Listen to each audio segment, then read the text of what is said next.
श्री राम के जन्म की पौराणिक कहानी। दोस्तों, रामायण और रामचरितमानस हमारे पवित्र ग्रंथ है। तुलसीदास जी ने श्री राम को ईश्वर मानकर रामचरित मानस की रचना की है, किंतु आदि कवि वाल्मीकि ने अपने रामायण में श्री राम को मनुष्य ही माना है। दोस्तों, यह वीडियो आपको अच्छा लगे तो कृपया चैनल को सब्सक्राइब करें और लाइक करें, दोस्तों में शेयर करना ना भूलें। दोस्तों, जय श्री कृष्णा। आगे वीडियो में पूरी जानकारी देने का हम प्रयास कर रहे हैं। दोस्तों, कृपया वीडियो को अंत तक अवश्य देखें। दोस्तों, महाराजा दशरथ ने पुत्र प्राप्ति हेतु यज्ञ आरंभ करने की ठानी।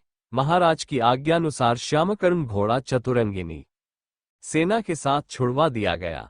महाराज दशरथ ने समस्त मनस्वी, तपस्वी, विद्वान ऋषि मुनियों तथा वेदविज्ञ प्रकांड पंडितों को यज्ञ संपन्न कराने के लिए बुलावा भेज दिया। निश्चित समय आने पर समस्त अभ्यागतों के साथ महाराज दशरथ अपने गुरु वशिष्ठ जी तथा अपने परम मित्र अंग देश के अधिपति लोकपाद के जामाता रिंग ऋषि को लेकर यज्ञ मंडप में पधारे।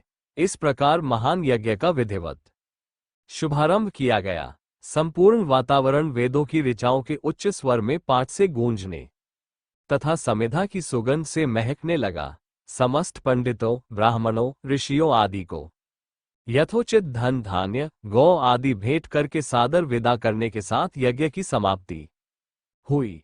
राजा दशरथ ने यज्ञ के प्रसाद खीर को अपने महल में ले जाकर अपनी तीनों रानियों में वितरित कर दिया। प्रसाद ग्रहण करने के परिणामस्वरूप तीनों रानियों ने गर्भधारण किया। दोस्तों, जब चैत्र मास के शुक्ल पक्ष की नवमी तिथि को पुनर्वसु नक्षत्र में सूर्य, मंगल, शनि, बृहस्पति तथा शुक्र अपने अपने उच्च स्थानों में विराजमान थे, कर्क लग्न का उदय होते ही महाराज दशरथ की बड़ी रानी कौशल्या के गर्भ से एक शिशु का जन्म हुआ, जो कि नील वर्ण, चुंबकीय आकर्षण वाले, अत्यंत तेजोमय, परम कांतिवान तथा अत्यंत सुंदर था।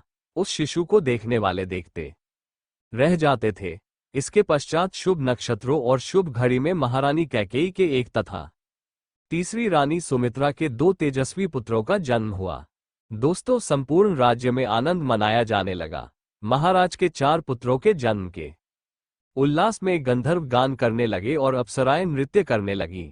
देवता अपने विमानों में बैठकर पुष्प वर्षा करने लगे। महाराज ने उन्मुक्त हस्त से राजद्वार पर आए भाट, चारण तथा आशीर्वाद देने वाले ब्राह्मणों और याचकों को दान दक्षिणा दी। पुरस्कार में प्रजाजनों को धन धान्य तथा दरबारियों को रत्न आभूषण प्रदान किए गए। चारों पुत्रों का नामकरण संस्कार महर्षि वशिष्ठ के द्वारा किया गया तथा उनके नाम रामचंद्र, भरत, लक्ष्मण और शत्रुघ्न रखे गए।